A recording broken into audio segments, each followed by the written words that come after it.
or normally we would have the officers' reports.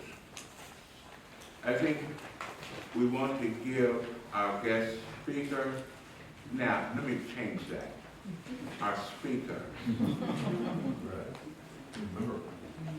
time. And in a way of an introduction, he really doesn't need one to this body. He is a fully paid life member. He has a 100% NAACP voting record as described by our Washington Bureau. He is a strong contributor. As we know, he gives his salary to charitable organizations, and we fortunately are one of them, for which we are grateful for his support. So I think without any further ado, let's welcome our congressperson from the 3rd Congressional District, John Yarmuth. Thank you, everybody. Some of you may know, but Val and I go back a long way. And it's kind of interesting that we were both young staffers on Capitol Hill back in the early 70s. And I was working for a Republican senator. He was working for a Democratic senator. Our senators were the best of friends. Our staffs socialized together. We were the best of friends. I actually dated one of D. Huddleston's staff members. And the idea that we have come in such a different direction in those 40-something years is unfortunate. But back then, there really wasn't that much emphasis on party because there were always people on the other side of the aisle and you could, who agreed with you and that you could work with. And that's what we did. And D. Huddleston's staff, for whom Rao worked, and Marlo, for whom I worked, again, were not only political friends, but social friends as well. And I long for those days, and I think that actually the country does too. But you know, it's interesting that here, 2 young staffers, and I'm now in Congress, and Rao's now on the National Board of Directors of the NAACP, and I'm so proud of him and all the work he's done here, and I know he will do nationally. He's been an incredible leader and an important voice in this community and beyond. And I do have to acknowledge, not to have to, but I want to, my district director, Carolyn Tandy, Who's also a member. You all know Carolyn, and Carolyn, who runs my life when I'm here. And between Carolyn and my wife, it's, I got no power at all. So let's talk about the current state of affairs, and I'm going to talk relatively briefly about that and then respond to your questions because it's always much more important for me to respond to you. We're in uncharted territories right now, and people ask me all the time, what in the world's going on? What do we do? What's happening? And I can't explain it. We're still, we being Democrats on the national level, are still trying to analyze the election and figure out what happened.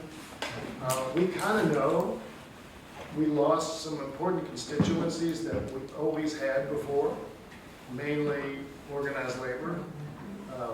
We Democrats would always win organized labor by a substantial margin. It was basically a 50-50 split this year. We had, I think in retrospect, a flawed candidate, historically flawed candidate, and by that I mean she was not the right candidate for 2016 when people were looking for a different direction, and she was an established direction. But there is no way to explain in any comforting sense the fact that we elected the person we elected as President of the United States.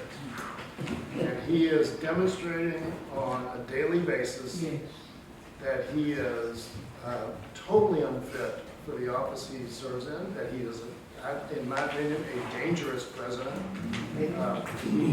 I'm not sure of his mental state, but I know that he doesn't portray someone who is in control of his faculties. And two other really disturbing things about him from my perspective. One is he either seems unwilling or incapable of thinking about or considering what happens after he acts or says something. That he doesn't consider the ramifications of what he does. And in that realm, in that job, it's always about what happens next. It's not about what you do or say, it's always about the consequences. He doesn't ever seem to think about the consequences. He also doesn't seem to have anybody he listens to who has any better sense of what's going on. His cabinet's a mixed bag. There are some really competent people in his cabinet. There's some absolutely atrocious choices. But the ones who are competent, he doesn't seem to listen to, which is frightening. The people immediately around him have no experience in government and no real experience in politics. I mean, from a policy perspective, Reince Priebus was a political operative. Steve Bannon is basically a journalist. No, I shouldn't call him a journalist. He was a propagandist. And Stephen Miller's the same way. I mean, the people he has immediately around him don't seem to have any gravitas appropriate to the job. So, as I said at one point, he doesn't seem to care about what happens once the applause stops. He seems to be in it solely for the applause. And that's what somebody with his ego and narcissism would be. It's just about standing up in front of a crowd, have people cheer for him, and that's all that matters to him. That's really bad for the country. And you know, I know that leaders from around the world are totally freaked out because they don't know what to take seriously, what not to take seriously, and they don't have any idea what the policy of the administration of the country is going to be. And then you lay that over the Russian situation with the multiple conflicts of interest which he and his cabinet and administration have, and it's a recipe for a great deal of turmoil and disaster. So last Thursday, when he held his press conference for 77 minutes and was as incoherent as any president I've ever heard, and I was walking back, press conference was in the afternoon, I caught part of it, and we had a series of votes, and I was coming back to my office, and there was Casey Hunt from MSNBC was in the tunnel there with a camera, and she said, "Can you think of say in one word, what was your reaction to the press conference?" And I said, "It was terrifying. It was terrifying that somebody is that disrespectful to such wide segments of the population." What he did with the reporter from the Jewish magazine was telling him to sit down, I got this. What he did with April Ryan and then saying, well, what, you know, when you set up a meeting with the CBC, which I don't believe he knew what CBC was, she kind of bailed him out of the Congressional Black Caucus, and that he wouldn't have thought of setting up a meeting with the CBC himself. All of those things are very, very disturbing. So I don't know what's going to happen. People say, do you think he's going to be impeached? I have no idea. I don't believe he's committed an impeachable offense yet. At least we don't know about that. But I know that In England, Ladbrokes, which is the booking, the bookie agency, the betting book, has it even money that he will resign or be impeached in the next 2 years. Even money, which is pretty bizarre. And I don't really want to even get into projecting what a Mike Pence presidency would be look like. From a policy perspective, it would be worse. From a sanity perspective, it would be better. And right now, I think I would vote for sanity over policy right now. But, so, let's kind of talk about what might happen in Washington this year. There are two big things on the agenda. One is what happens to the Affordable Care Act. The other one is tax reform. I've spent an awful lot of time over the last 7 years on the Affordable Care Act, and I am convinced that the Republicans are not going to be able to repeal the Affordable Care Act. And I've been saying this, Carol can vouch for me, I've been saying this for months and months and months. They will not be able to repeal the Affordable Care Act because there is no alternative to the Affordable Care Act except Medicare for everybody, single payer system. The other alternative, of course, is going back to where we were. I mean, we could strictly repeal it, and then insurance companies would determine who lives and dies, and all the protections that are in the Affordable Care Act would disappear. They're not going to do that. They know they can't do that. But they don't have a replacement plan. And if they did, now they'll protest and say, oh, we've got a plan, we've got lots of plans. Well, they don't really have a plan. They have a bunch of ideas that put together don't constitute a plan. But here's kind of the way I assess the healthcare environment. If you take the Veterans Hospital, the Veterans Administration out of the equation, because that's a self-contained system, take that out. Everybody else in the country is being served by the same group of providers. So the same hospitals, the same doctors, the same nursing homes, the same home health companies, going all down the line, the same drug companies. They're being paid for, all those providers are being paid for in many different ways. Medicaid, Medicare, private insurance, so TRICARE, different things. The whole issue is who gets coverage, to what extent, at what cost, and who's going to pay for it. Because the basics of the system don't change. And what we've tried to do in this country is shift the cost around in different ways over time to see that as many people as possible got coverage. So we created Medicare, we created Medicaid, the employer-based system is still there, and then we have an individual market. That kind of worked for a long time. It doesn't work now because healthcare has gotten much too expensive for individuals to finance it into any significance. So right now, if you're in Medicare, if you're 65 or older, the average beneficiary costs the government between $11,000 and $12,000 a year. So if you're an elderly couple, I shouldn't say elderly, I'm over 65.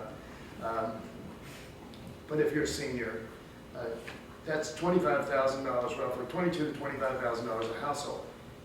Through the rest of the general population, so under 65 years old, it's still $6,000 to $7,000 per person. Well, when you think of the average cost, the average income in the country, you know, take Kentucky where the average income is $40-something thousand, $44,000, and you've got, whether it's a family of two or a family of four, you're talking about significant percentages of your income would be devoted to healthcare if you had to pay for it yourself.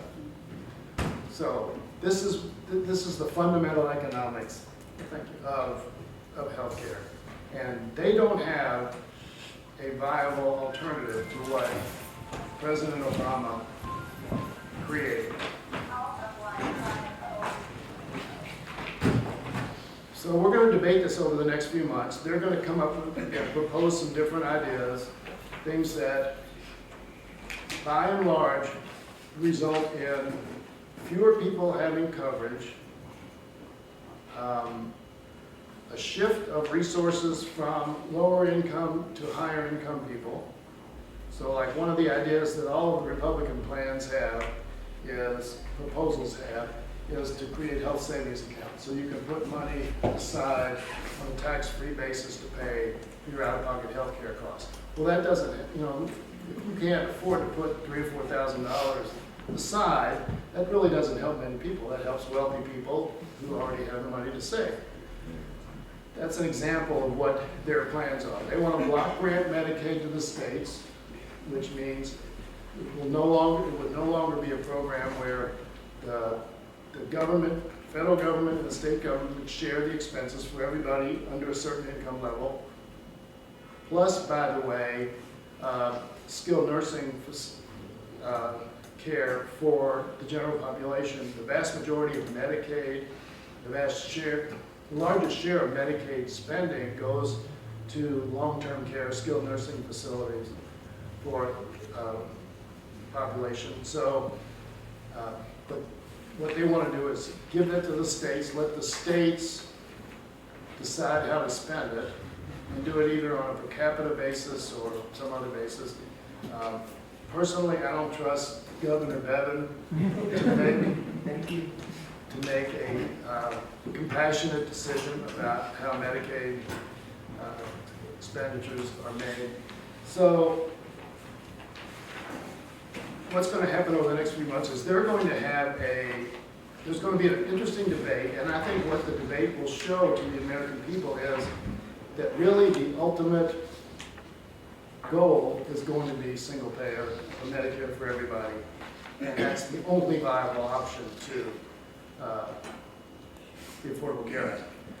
But it'll be an interesting debate. And again, I don't think they're going to be able to do what, they're certainly not going to be able to repeal it, and they're not going to be able to replace it with anything that meets their standard. This is the Republican standard, and that is nobody loses coverage who has it now.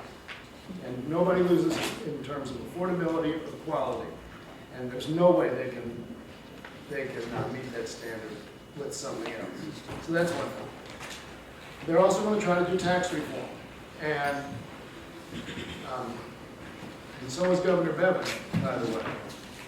And it's kind of remarkable when you look at the situation in Kentucky and Governor Bevin's election and the situation now with him as governor and the national scene with Trump's elections, and what the parallels are eerie. I mean, it's just bizarre how closely they resemble each other.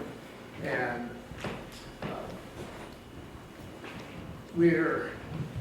both of them are bullies, both of them hate the media, both of them tweet a lot, and both of them try to inflame people, and that's kind of an aside. And they both want to do tax reform. Governor Bevin, is my understanding, wants to do away with the income tax and replace it with a consumption tax, which basically means a higher sales tax and expanding it to food and drugs and everything else, medications and everything else that have been exempted, which is terribly regressive, which is going to hit moderate and lower income people much harder than it hits wealthier people, and the wealthy people will actually get off scot-free because they can control their consumption. I think the tax policies that the Republicans in Washington want to propose, while they're not going for a national sales tax, are going to have the same impact. Everybody who's looked at the things that they've talked about has said that it will be a huge windfall for the wealthiest Americans and not very good for moderate and lower income people. So one analysis of, and I have to qualify all these comments because Trump said a lot of things, and then he said a lot of different things about the same topic. So we really don't know where he's going to be and what he's going to propose specifically. But from what he has said, it's on the record, one proposal would result in, for the top 1% of the country, an average tax break of something in the six figures a year, and an average tax break for the bottom 20% of several $100s a year. So while it would make a difference, there would be a benefit for lower income and moderate income people. There's a huge difference at the top in terms of benefits. So it's typical Republican policy that they have, what has been known as trickle down, where their theory is give more money to the wealthiest people and that will trickle down to everybody else, which has not worked over the last 40 years since Reagan tried it. So it's a pretty bleak picture, and those of us who are in the minority party up there are ready for battle. I think I'm pretty optimistic that Democrats in the Senate will be able to stop most of this, because the Senate margin is still 52-48 Republican. So, and for most things in the Senate, we need 60 votes. So I think as long as Democrats stand strong in the Senate, that we'll be able to stop most of the mischief. The sad thing is we probably won't be able to make any real progress for the American people over the next couple of years. There are two areas which, one area specifically that unfortunately there was a lot of bipartisan support for, and this is one area where I give Governor Bevin credit because he's actually on the right side of this issue. It's criminal justice reform. There was a real opportunity to do that in Washington last year. It fell apart at the last minute, and that was sad. I'm not sure we can resurrect it, but you know, there's widespread recognition, both in Kentucky, I think, and in Washington, that our criminal justice system is broken, that we have far too many people in prison who shouldn't be in prison, that the racial bias of the justice system is unsustainable and immoral, and we need to do something about that. I'm hoping if Trump decided he wanted to do something in there, he'd get great bipartisan support, and that would be good. But bottom line is, I'm not real optimistic what's going to happen in the next 2 years. I'm hoping that 2018 will be a different election year, that maybe we have to flip 24 seats in the House of Representatives to take control of the House again. And I'm now the ranking Democrat on the Budget Committee. That would make me chairman of the Budget Committee, which would be cool. And, so I'm planning on sticking around for that to run again in 2018. But and I'm hoping that, you know, just as in Kentucky, Governor Bevin is giving Democrats more ammunition than they could ever hope for to wage a campaign against him and against Republicans, and I think that's true in Washington as well with the president. So with that, I will stop and respond to any questions you have.